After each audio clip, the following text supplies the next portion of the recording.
बिस्मिल्लाहिर्रहमानिर्रहीम। अस्सलाम वालेकुम। गपशप में खुश आमदीद। मैं हूँ फ़ारूक फैसल ख़ान। मैं हूँ मियाँ सुहेल इकबाल। जी मियाँ साहब, आज की क्या खबरें हैं?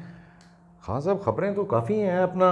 ज़्यादा तो आज बल्कि मैं तो देख रहा था, ज़्यादा तो वो जो कराची में तूफ़ान आ रहा है उसी पे बड़ा ज़ोर है। कोई मेरा ख्याल है कोई सीरियस थ्रेट ही है वो उस तूफ़ान की। हाँ, बज़ाहिर तो ऐसे ही लग रहा है जिस तरीके से सिंध हुकूमत भी इन्फॉर्म कर रही है, इंतज़ामात कर रही है, तो ऐसे ही महसूस हो रहा है कि भी बहुत कोई बड़ा तूफ़ान आ रहा है। लेकिन इस तूफ़ान में ये भी कहा जा रहा है कि अगर खुदा न खास्ता ये आ गया इस तरफ तो काफ़ी तबाही और इंफ्रास्ट्रक्चर को नुकसान पहुंचने का ख़तरा है, और सबसे बड़ा शहर कराची जो है वो भी मुतासर हो सकता है। तो अगर खुदा न खास्ता अगर ऐसा कुछ हो जाता है तो फिर तो आपके आने वाले इलेक्शन जो हैं उन पे असर पड़ेगा। इलेक्शन तो अभी जो है मतलब अगर तूफ़ान कल आता है परसों आता है 2-4 दिन में तूफ़ान आके चला जाता है तो वो इतने नुकसानात कर जाएगा कि अपना पूरे पाकिस्तान के इलेक्शन ही जो है मुलतवी कर दिए जाएँ या उनको पोस्टपोन कर दिया जब जाए। आप मुल्क के एक हिस्से में अगर पोस्टपोन हो जाते हैं और इस तरह कुदरती आफत आ जाती है तो उसका तो यही है। और ये कोई तूफ़ान ऐसा वैसा तूफ़ान अल्लाह ना करे कि कभी पाकिस्तान की शहरी इलाकों से या अपना साहिलों से कोई समुद्री तूफ़ान टकराए। आपको पता है जब समुद्री तूफ़ान आता है तो वो ये ऐसे थोड़ा कि वो कोई दरिया का पानी या नदी नाले का पानी तो नहीं है, वो बहरहाल कई इससे 100 मील अंदर जाएगा। हाँ, बहरहाल इससे पहले भी जो है ये कोई चंद साल पहले भी जो है इस किस्म के बड़े अलर्ट जारी किए गए थे, मगर अल्लाह का शुक्र है उस वक्त बचत हो गई थी और तूफ़ान का रुख जो है चेंज हो गया जी था। हाँ, वाह का रुख जो है अल्लाह की ज़ात जो है वो हाँ बात। कारसाज है। हम तो जी सच्ची बात है, हमारी मईशत जो है और हमारी इंतज़ामिया जो है इतने बड़े डिज़ास्टर को संभालने की सकत नहीं रखती। अभी हमने पिछले साल ही इतना बड़ा सैलाब भुगताया है, उससे पहले 2 साल जो है कोरोना भुगताया है। तो क्लाइमेट चेंज के तो हम लोग बहुत वाकई जो है बड़े सीरियस अफेक्टेड मुल्क है हमारा जो है। जी हाँ। तो बहरहाल ये तूफ़ान तो खैर ये भी तूफ़ान आ रहा है, सियासी तूफ़ान भी चल रहे हैं। पहले ओपनिंग ना कर हाँ लूँ? जी हाँ। जी बिस्मिल्लाहिर्रहमानिर्रहीम। सबसे पहले तो मैं अपने नाजरीन से रिक्वेस्ट करूंगा हमारे चैनल को सब्सक्राइब करें, लाइक करें, कमेंट करें और इसके साथ साथ जो बेल आइकन है जिसे घंटी और टल्ली भी कहा जाता है इसका बटन एक दफ़ा ज़रूर प्रेस कर दें ताकि आपको हमारे वीलॉग बर वक्त देखने को मिल सके। तो जी खान साहब, बाकी जो है सियासी फ्रंट पे भी काफ़ी कोई जोड़ तोड़ और कोई अपना जो है कोई ये जो है जो पीडीएम का, पीपल्स पार्टी पीडीएम का तो हिस्सा नहीं है, जी हाँ। मगर वो गवर्नमेंट के तो उसके साथ कोलेशन में ही हाँ, है। ज़ाहिर चाहती हैं जी वो सारे हाँ, तो इनके भी कोई जो है कोई आहिस्ता आहिस्ता जो है कोई मेरा ख्याल है इनके कोई डिफरेंसेस जो है कोई नज़र आने शुरू हो रहे हैं। मतलब ये जितने इलेक्शन नज़दीक आते जा रहे हैं और वो डिफरेंसेस जो हैं वो कोई इनके बढ़ते जा रहे हैं। अभी देखें ना जी, इशू सबसे पहला इशू ये है कि आया इलेक्शन अला कि इलेक्शन होगा या नहीं होगा। और पीटीआई एक बड़ी क़ुव्वत थी, लेकिन जिस तरह इमरान खान ने उस क़ुव्वत को इस्तेमाल किया है तो वो तो शायद प्रेशर डालने की पोजीशन में ना आए कि वो इस हुकूमत पर इतना प्रेशर इत्यादि हुकूमत पर डाले कि जनाब जल्द अज जल्द इलेक्शन करवाएं। लेकिन बहरहाल कानूनी और आइनी तकाजा तो है कि आपको करवाना है अक्टूबर में। अगर किसी सूरत में आगे जाता है तो मेरा नहीं ख्याल कि पीपल्स पार्टी इस चीज़ पे राज़ी हो कि इलेक्शन को आगे लेके जाना चाहिए। पीपल्स पार्टी जो अब तक की इतलात है वही कहती है कि भी बर वक्त इलेक्शन हो ताकि मुंतखब नुमाइंदे जो हैं वो आके आगे मामलात को ले चल सकें। अच्छा जी, इलेक्शन की वही पार्टी जो है वो ज़ोर डालती है जिसे पता हो कि मुझे जीत जाना है। बज़ाहिर तो यही है कि पीपल्स पार्टी की पोजीशन जो है वो नून लीग से कमज़ोर है, लेकिन जो हाल पीटीआई का हुआ है और जिस तरह उनके लोग टूट के दाएँ बाएँ हुए और जनूबी पंजाब पर पीपल्स पार्टी की खसूसी नज़रें थी, तो उसमें उन्हें है उम्मीद के ज़ाहिर है कि इंटीरियर सिंध जो है वो कोई भी पार्टी जो है पीपल्स पार्टी को डंड नहीं डाल सकेगी। और कराची के हालात जो इस वक्त चल रहे हैं और पीटीआई वहाँ पर मौजूद नहीं है तो पीपल्स पार्टी को वहाँ पे अच्छा शेयर मिलने की उम्मीद है। इसी तरह जनूबी पंजाब में हमेशा वो आज से 2 इलेक्शन से पहले तो हमेशा अक्सरियत लिया करती थी, लेकिन 2013 में माहौल उनके लिए ऐसा बन गया था। फिर 2018 में टोटल माहौल ही जो है वो पीटीआई के लिए बन गया था, तो वो अच्छा रिजल्ट नहीं दे सके थे। लेकिन अभी उनको ये उम्मीद है कि चंद बड़े घराने और ये सारे जो हैं अभी ये वो क्यों इनसे मिल आपको के क्यों ये नज़र आ रहे हैं ये जो इख्तलाफात हैं उसकी क्या मेन कोई रीज़न आप अगर कोई उसमें से निकालना चाहें तो क्या मेन रीज़न हो सकती है इनके इख्तलाफात की? वैसे तो पुराने ये अपना राइवल हैं, पॉलिटिकल राइवल्स हैं, मगर अभी जो है अब वो क्या आटा गूंदे हिल्दी क्यों है मतलब अब इलेक्शन से पहले पहले अपने अपने इलेक्शन लड़ने हैं तो वह कोई ना कोई बहाना लाना जी अलहदा होने का। देखो ये तो तय था ना कि इलेक्शन अपना अपना लड़ना, सियासत अपनी अपनी करनी है। ये पीडीएम जो बनी है, जो उसकी इत्तेहादी जमातें बनी, पहले तो ये सब इकट्ठी थी, लेकिन फिर वो गुजरांवाला वाली तकरीर के बाद जो है वो पीपल पार्टी निकल गई पीडीएम से, और पीडीएम के साथ जो है वो एएनपी खड़ी है, और मौलाना फजलुर रहमान की जो अलाइनमेंट जो है वो नून लीग के साथ बहुत अच्छी हो चुकी हुई है। तो उनकी जो तफरीक है वो नज़र आ रही है। लेकिन जो बड़ा चंक था पीटीआई का, और उसके साथ जो कुछ हुआ है कि उसका कारकुन किधर जाएगा, उसका वोटर किधर जाएगा, उसका कैंडिडेट किधर जाएगा, तो वो आपको पता है कि जब पतंगें उड़ रही होती हैं तो पतंग कटती है, तो हर बंदा एक आगे कोई लूटने वाले भी होते हैं, हाँ, गुड्डी लुटन वाले वाले ही होते हैं। किसी ने डंडा उठाया होता है, किसी ने छांगा उठाया होता है। अमूमन वैसे कटी पतंग कम ही साबित किसी के हाथ में आती है, वो हमेशा लीरो हो जाती है। अच्छा जी, अब इन सब की नज़रें उस पर थी। अच्छा, अभी फ़िलहाल तो ये हुआ है कि पीटीआई से लीडरान जो है, कारकुन नहीं, वोटर नहीं, लीडरान जो है वो अलग हुए हैं। तो पहला जो झगड़ा जो है वो यही था कि जनाब ए लुट पवे। अब नून के पास ऑलरेडी बंदे मौजूद थे, हर सीट पे उनके पास थी कोई 8 से 10% लोगों को अकोमोडेट करने की, और उनकी वो अंडरस्टैंडिंग भी थी। लेकिन क्या हुआ कि सबसे पहले पीपल्स पार्टी ने अनाउंस कर दिया कि जनाब हमारे दरवाजे खुले हैं सबके लिए। और जब उन्होंने अनाउंस कर दिया कि हमारे दरवाजे खुले हैं, तो नून की जानब से भी जो है, जो पोटेंशियल कैंडिडेट्स हैं, पोटेंशियल लोग हैं, उनके साथ रब्ता होना शुरू हो गया। ये 100 के साथ रब्ता, कोई नहीं, हर बंदा अपनी अपनी मार पे है। जिसका जिधर मामला सेट हो गया ना, उसने उधर चले जाना है। तो लिहाजा इधर से भी जो है अनाउंसमेंट कर दी गई है तारड़ की तरफ से कि जनाब हमारी तो जहांगीर तरीन के साथ हो चुकी हुई है। अच्छा, अभी लीडर नहीं बोले। ये जो आपने भी कहना कि इशारे नज़र आ रहे हैं, वो इशारे हमेशा जो है ना वो थर्ड टीयर से नज़र आना शुरू होते हैं। जो मेरे जैसे और आप जैसे मुजाहिद बने होते हैं ना किसी पार्टी के, कारकुन भी है, आप साफ़ी भी हैं, सारे साफ़ी कारकुन बन गए, कारकुन साफ़ी बन गए हैं। लाइकिंग डिसलाइकिंग सबकी होती है, तो लिहाजा इसमें कोई इतना ज़्यादा जाने की ज़रूरत नहीं है। तो वो जो पंजाब के अंदर जो पीपल पार्टी का कारकुन है, पीपल पार्टी का कारकुन 1977 से लेके अब तक जो है वो ताकत की पॉलिटिक्स और इक़्तिदार की पॉलिटिक्स और उससे बाहर है। और बिलखसूस 2008 से तो आगे बिल्कुल ही जो है ना कि जरदारी साहब ने जो है वो एक अरेंजमेंट के तहत कि भी मियाँ नवाज शरीफ हम आपको पंजाब में नहीं छेड़ेंगे, आप हमें मरकज़ में मत छेड़िएगा। तो पीपल्स पार्टी की सब तंजीमें टूट फूट का शिकार हो गई, कोई एक्टिविटी यहाँ पे कभी नहीं हुई पंजाब में। तो लिहाजा वो कारकुन जो है वो पीपल्स पार्टी की तरफ चला गया, और कुछ दोस्त जो हैं, कुछ लोग जो हैं वो रह गए। अब वही सारे लोग जो हैं उठ उठ के आ रहे हैं कि जरदारी साहब ने शायद वहाँ पे लाहौर में कोठी खरीद ली है, तो शायद पूरा लाहौर का सारा वोटर या उनका पुराना वोटर जो है उसकी तरफ वापस आ जाएगा।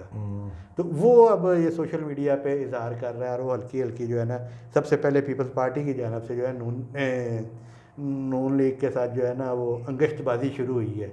तो उनके कारकुन भी और उनके भी शुरू हो जाएंगे। और ये जो सिलसिला होता है ना एक दूसरे को तान तशनी का और एक दूसरे पर तनकीद का, इसमें फिर बढ़ते बढ़ते तलखी आ जाती है।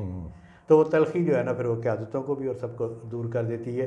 तो एक ये जो है ना बहुत बड़ा डेंड नज़र आ रहा है कि जो आने वाले दिनों में, एक तो ये कि पीपल्स पार्टी जो है वो इलेक्शन चाहती है, बर वक्त इलेक्शन चाहती है, और वो समझती है कि अगर उसे इस वक्त मौका मिल जाए इलेक्शन का तो वो पहले से अच्छा रिज़ल्ट दे पाएगी। अगर वक्त ले लिया गया तो उसमें इमरान खान को भी सांस आ जाएगा, और नून लीग भी जो है ना अपनी जोड़ तोड़ जो है ना वो मुकम्मल कर लेगी।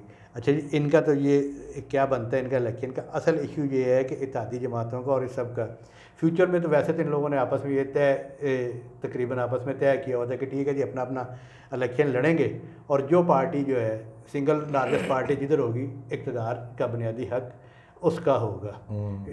पंजाब में भी अगर इस तरह सिचुएशन पैदा होती है तो नून लीग वाज़ेह अक्सरियत में नज़र आती है, उधर सिंध में पीपल पार्टी नज़र आती है, केपी में जो है ना जी मेरी अपनी ज़ाती राय जो है या जो मैंने लोगों से रब्ता किया वो ये कहते हैं कि ये तमाम जो पीडीएम और इत्तेहादी जमातें हैं इनमें जेयूआई मौलाना फजलुर रहमान की जो जमात है वो ज़्यादा अच्छी पोजीशन में जाएगी। पीटीआई क्या रिज़ल्ट वहाँ पे देती है इसका नहीं पता, लेकिन मौलाना फजलुर रहमान जो शराकत इक़्तिदार की वो तो ठीक है, वो अपना हिस्सा ले लेते हैं और हिस्से से ज़्यादा भी ले लेते हैं कि जो भी हुकूमत बनेगी जो उन्हें सूट करेगी, उनके जितने एमएनए होंगे या जितने एमपी होंगे। सो भाई असल चीज़ ये है कि क्या दोनों जमातें मौलाना फजलुर रहमान साहब की ख्वाहिश पूरी कर सकेंगी, क्योंकि मौलाना फजलुर रहमान की ये ख्वाहिश है या जेयूआई की ये ख्वाहिश है कि अगर इत्तेहादी जमातें और पीडीएम जीत जाती हैं तो मौलाना फजलुर रहमान जो है वो मुल्क के आइंदा सदर हों।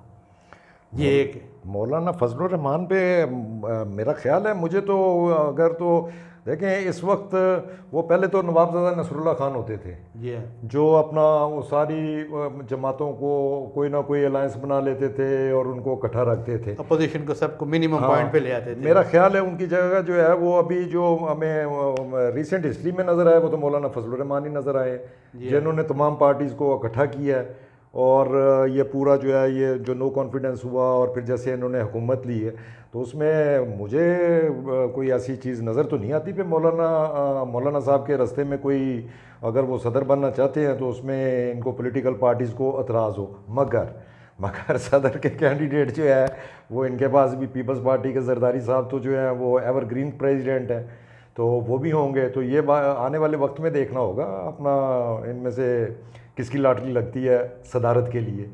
बाकी तो जो वजारत उज़्मा है या पंजाब की चीफ मिनिस्टरशिप है वो तो अभी तक तो फ़िलहाल आज तक की डेट में तो यही नज़र आ रहा है नून लीग को मेजॉरिटी मिलेगी। अब देखिए पीटीआई किस तरीके से, पीटीआई को क्या माहौल मिलता है और पीपल्स कैसा पार्टी का तो क्योंकि पंजाब में तो नहीं नज़र आता। हाँ, अगर पीपल्स पार्टी कोई गेम कर जाती है बलूचिस्तान में, वहाँ से मैक्सिमम एमएनए की सीटें निकाल ले और सिंध से निकाल लें, केपीके से निकाल लें और कुछ पंजाब से निकाल लें, तो वो फिर उनका एक वेट बन जाएगा सेंटर में। देखिए मैं आपको आज क्या तारीख है, 11 मई है ना, 11 जून, 11 है कि 12 है, 12 जून या 13 है? चलो जी जेडी भी है 13 है मेरा ख्याल। सुप्रीम कोर्ट की छुट्टियां 3 दिन रह गए ना। हाँ, बलूचिस्तान में जो है ना जी, जो नज़र आ रही है ना उसमें बाप पार्टी, ज़ाहिर है वो वडेरों की पार्टी है, उनकी ज़ाती सीटें हैं। अबे उन्होंने दी पार्टी है जी। हाँ, अब्बे हरानी पार्टी है ना जी, ज़ाहिर है। तो उधर बलूचिस्तान में जेयूआई को जो है ना मुल्ला कहा जाता है, तो सबसे बड़ी पार्टी जो गुज़श्ता 3-4 इलेक्शनों में हमेशा जो है वो जेयूआई सामने आई है। अब उस पर मौलाना शेरानी जो है वो अब अलग हो चुके हुए हैं। मेरा ख्याल है, मैंने पता नहीं, मैं आई एम नॉट श्योर, मेरा ख्याल है पे वो शायद वापस आ गए। हाफिज हुसैन आए थे शायद वापस। मैं शेरानी की भी कहीं खबर देखी थी मगर मैं श्योर नहीं हूँ, बहरहाल आप जारी रखें। हाँ, लेकिन फिर भी जो है ना कि जी वहाँ पे भी जो मरकज़ी जेयूआई है ना जी वही डोमिनेट रहेगी, क्योंकि अगर हाफिज हुसैन, पहले तो अकेले हाफिज हुसैन अहमद बलूचिस्तान से एक कदावर शख्सियत उनकी नज़र आते थे, फिर मौलाना शेरानी भी, और अब उनके वो जो हैं हमदुल्ला या क्या है, हाफिज़ हमदुल्ला, हाँ वो शायद उस साइड के हैं।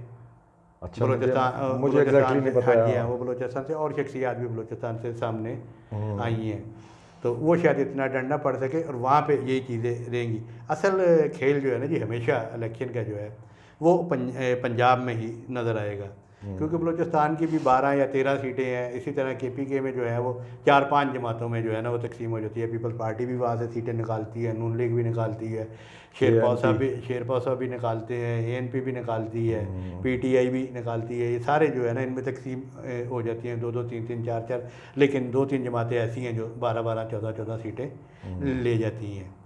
लेकिन सियासत है, सियासत में कुछ भी नहीं कहा जा सकता कि कब क्या हो जाए। वैसे अभी तक जो अंदाजे नज़र आते हैं या जो लोगों से गुफ्तगू करते हैं, अगर हम उसको फोर्सी करें फ्यूचर इलेक्शन को, तो उसमें तो बज़ाहिर तो ऐसे ही नज़र आता है ये जैसे भी गवर्नमेंट है, एक कोलिशन गवर्नमेंट है, जो नेक्स्ट असेंबली आएगी उसमें भी कोई कोलिशन सेटअप ही होएगा। कोलिशन सेटअप भी होगा, और एक और चीज़, जब इन पीडीएम और इत्तेहादी जमातों के दरमियान मुहाज़राई होगी तो यानी हमको फ़िलहाल तीन धड़े नज़र आ रहे होंगे।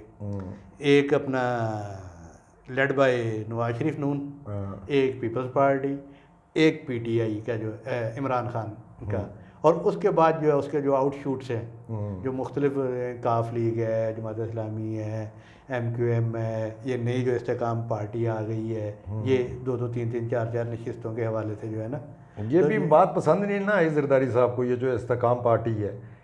हाँ, तो वही लुटते माल तो ये है ना झगड़ा, वो भी एक कटी पतंग। अच्छा, एक वो ये भी रीज़न है, और वो भी रीज़न तो नहीं हो सकती है ये जो एक अलकादर ट्रस्ट वाला केस चल रहा है, क्योंकि जरदारी साहब के भी रियाज मलिक के साथ तो बहुत अच्छे तल्लुकात हैं। हाँ, ये बात भी सुनने में आ रही है। हुकूमत ने जो है शहबाज शरीफ वगैरह ने तो फुल एक्सीलेटर दबाया हुआ है इस अलकादर ट्रस्ट के ऊपर, जो नज़र आता है, मगर वो मेरा ख्याल है जरदारी साहब को कोई मेरा ख्याल नागवार गुजर रहा है। अच्छा वो शायद नागवार इतना ना गुजरे, मेरी भी कुछ दोस्तों से बात हुई है, वो शायद इतना नागवार ना गुजरा हो अलकादर का, या उनके ख्वाहिश हो गई ऐसा ना हो। नागवार गुजरा वही जो कटी पतंग जो है ना जी, देखे ना इतनी इतनी बड़ी एटीएम जो है, अगर जहांगीर तरीन, अलीम खान, सरदार तनवीर इलियास और खाकवानी और ये सारे लोग जो अपना ना सिर्फ अपना ख़र्चा उठाते हैं बल्कि दूसरों का भी ख़र्चा उठाते हैं और कंपेन उठा देते हैं। अब देखें ना अलीम खान साहब जो है वो पूरे लाहौर में जो है, उन्होंने जब पीटीआई में थे तो पूरे लाहौर में कोई खंबा कोई दुकान ऐसी छोड़ी नहीं थी जहाँ पे उन्होंने दो दो झंडे नहीं लगाए थे। तो उससे एक माहौल बन जाता है। बाकी इलेक्शन डे वाले दिन पता लगता है। अच्छा वो जो मैं कह रहा हूँ कि अलकादर पे क्यों नहीं है, तो एक बंदा है जो बहुत मतलब अंदरूनी खाना का राजदान भी है, और उन्होंने कहा जी अगर इसमें बच जाते हैं, अगर जिस तरह अगर कहा जा रहा है, वैसे तो वो कह रहे हैं कि ऐसी बात नहीं है कि जरदारी साहब ऐसी कोई बात नहीं कर रहे, अगर वो करेंगे इस तरह तो उसका नतीजा क्या निकलेगा कि इमरान खान जो दाढ़ के नीचे आया हुआ है वो दोबारा खड़ा हो जाएगा, जिसमें वो पूरी तरह फंसे हुए हैं। और जरदारी साहब वो कह रहे हैं जी इतने प्रैक्टिकल पॉलिटिशियन है कि वो इमरान खान साहब को खड़ा नहीं होने देंगे, वो मलक रियाज साहब को वक्ती तौर पे कुर्बान कर देंगे। तो उनकी प्रैक्टिकल बहरहाल मलक रियाज को किसने हाथ डालना है जी? हाँ गल भी ठीक है, जरदारी बचाए या ना बचाए उसको तो बचाने वाले और बड़े हैं। हाँ जी और बड़े हैं। वो जो देखे ना वो हमारे वो कितने बड़े वो थे, मेजर जनरल एहतशाम ज़मीर इंटरनल सिक्योरिटी के इंचार्ज हुआ करते थे। वो जब फौज से रिटायर हुए तो बैरिया टाउन के इंटरनल सिक्योरिटी के इंचार्ज बन गए। जी हाँ। फिर वो जनरल शौकत सुल्तान छोटी मैं नहीं कहना चाह रहा था, आपको याद आ गया। तो वो कितने बड़े मतलब वो पाक फ़ौज के तर्जमान थे, और मतलब हर पॉलिसी के जब वो रिटायर हुए तो वो बैरिया टाउन के तर्जमान बन गए। फिर उसके बाद वो जो यहाँ पे मरी के रास्ते में उनका एक फ़ेज़ है, अब उस प्रोजेक्ट के इंचार्ज हैं।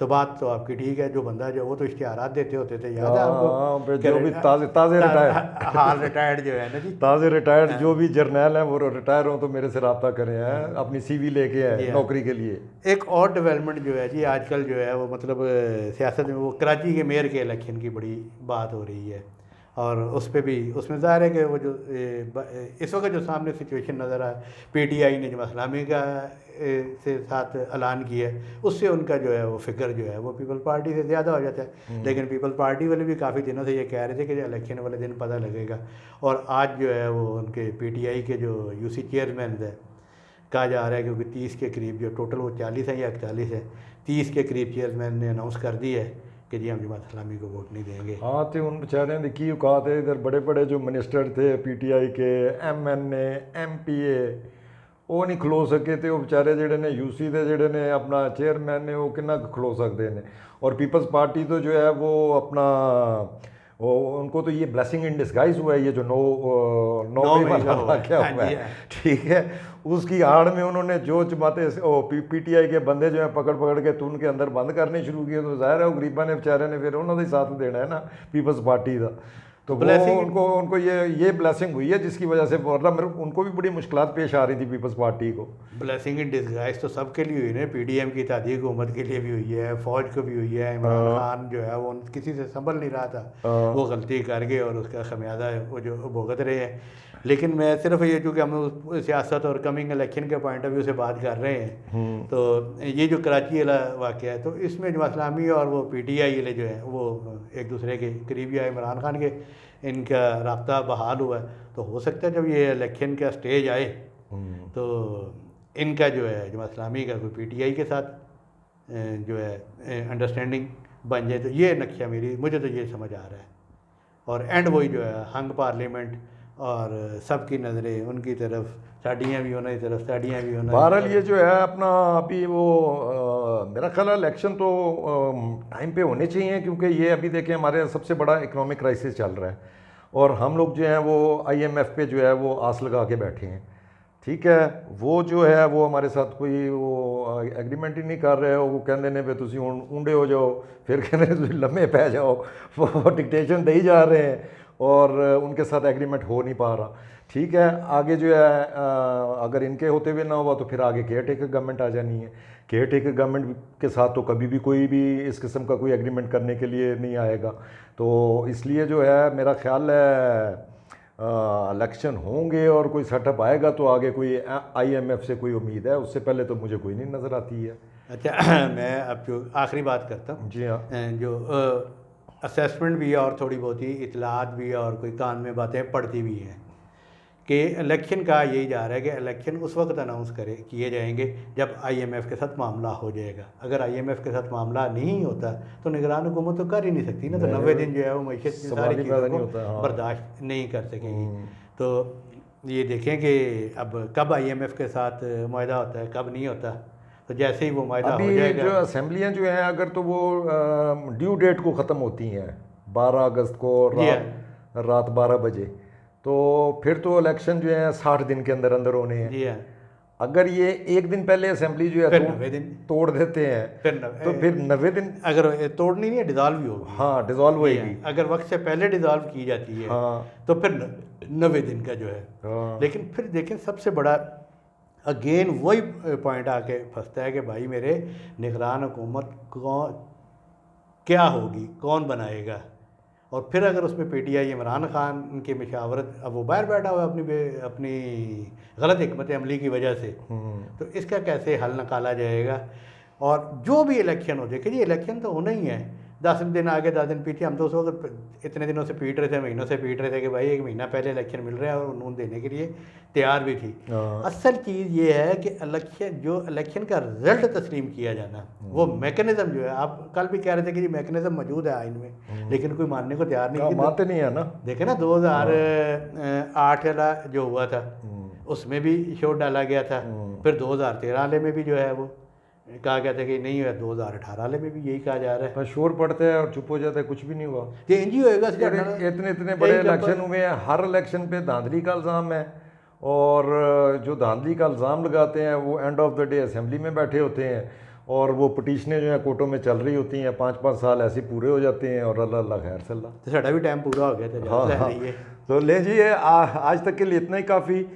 कल नए फ्रेश व्लॉग के साथ इंशाल्लाह हाजिर खिदमत होंगे। इजाज़त दीजिए, अल्लाह हाफिज़। अल्लाह हाफिज़। आज एक छोटी निकलती हुई है साढ़े को।